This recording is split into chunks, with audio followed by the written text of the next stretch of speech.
Friends எல்லாருக்கும் வணக்கம். இன்றைக்கி நம்ம சேனலில் சூப்பரான மாம்பழம் பாயாசம் தான் பண்ண போகிறோம். வாங்க அது எப்படி பண்ணணும், அதுக்கு என்னென்ன தேவைன்றதை பார்க்கலாம். இப்போ மாம்பழ சீசன் போயிட்டுருக்கு இல்லையா, ஸோ மாம்பழம் வச்சு டிஃப்ரெண்ட்டான ஒரு பாயாசம். வாங்க. ஸ்டவ் ஆன் பண்ணி கனமான பாத்திரம் வச்சுக்கிட்டேன். பாத்திரம் ஹீட் ஆகட்டும். அதுக்குள்ளே நான் இந்த ரெசிபிக்கு தேவையான பொருட்கள்லாம் எடுத்து வச்சுருக்கேன். பாயாசம் சேமியா, மாம்பழம் ஸ்கியூபாக கொஞ்சம் கட் பண்ணி வச்சுருக்கேன், பியூரியாக கொஞ்சம் அரைச்சி வச்சுருக்கேன்.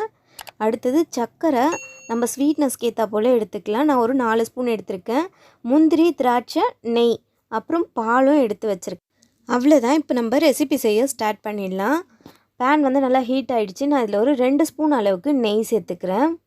நெய் நல்லா உருகி வரட்டும், வெயிட் பண்ணலாம். நெய் நல்லா உருகியாச்சு. நான் முந்திரி வந்து ஒரு 10 முந்திரி அளவுக்கு எடுத்து வச்சுருக்கேன். அதை நல்லா பொன்னிறமாக வறுத்து எடுக்கலாம். அதுக்கு ஒரு 2 நிமிஷம் டைம் கொடுக்கலாம்.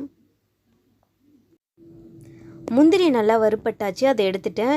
இப்போ ஒரு 10 திராட்சை எடுத்து வச்சுருக்கேன், உலர்ந்த திராட்சை. அதையும் அதே நெய்யோடு சேர்த்து நல்லா பொரித்து எடுத்துக்கலாம். திராட்சையும் நல்லா பொரிஞ்சாச்சு. இப்போ இதையும் தனியாக எடுத்து வச்சுக்கலாம். அடுத்து அந்த நெய்லேயே பாயசம் சேமியா கொஞ்சம் எடுத்து வச்சுருக்கேன் இல்லையா, அதையும் சேர்த்து நல்லா வறுத்துக்கலாம் பொன்னிறமாக. ஓகே, பாயசம் சேமியா நல்லா பொன்னிறமாக வறுத்தாச்சு. இதையும் எடுத்து நம்ம தனியாக வச்சுக்கலாம். அடுத்து நான் ஒரு 300 ml பால் எடுத்திருக்கேன்.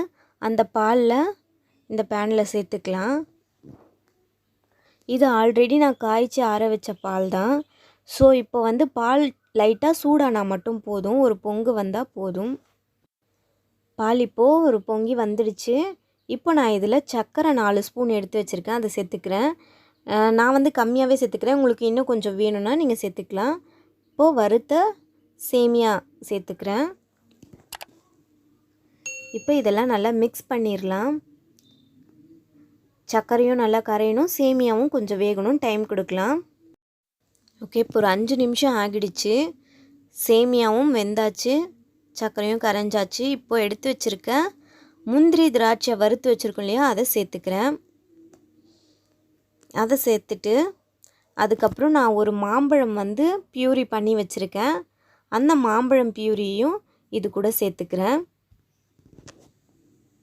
அடுப்பு வந்து சிம்லேயே வச்சுக்கலாம். சிம்லேயே வச்சுட்டு இதெல்லாம் நம்ம பண்ணணும்.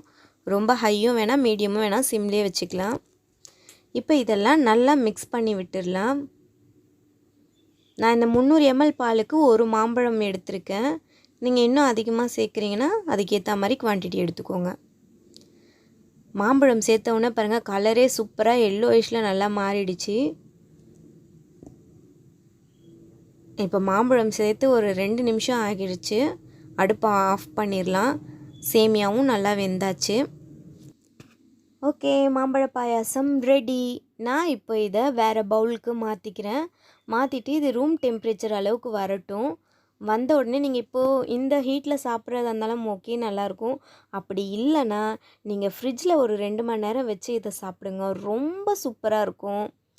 நான் இப்போ இதை ஃப்ரிட்ஜில் வைக்கிறதுக்கு முன்னாடி மாம்பழம் க்யூபாக கட் பண்ணி வச்சுருக்கேன் இல்லையா, அதை வந்து நான் இதுக்கு மேலே ஒரு சின்ன கார்னிஷிங் பண்ணிக்கிறேன். ஓகே, மாம்பழம் வந்து ஃபுல்லாக சேர்த்தாச்சு. நான் இப்போ இதை அப்படியே ஒரு 2 மணி நேரம் ஃப்ரிட்ஜில் வச்சுட்டு அதுக்கப்புறம் எடுத்து சாப்பிட போகிறேன்.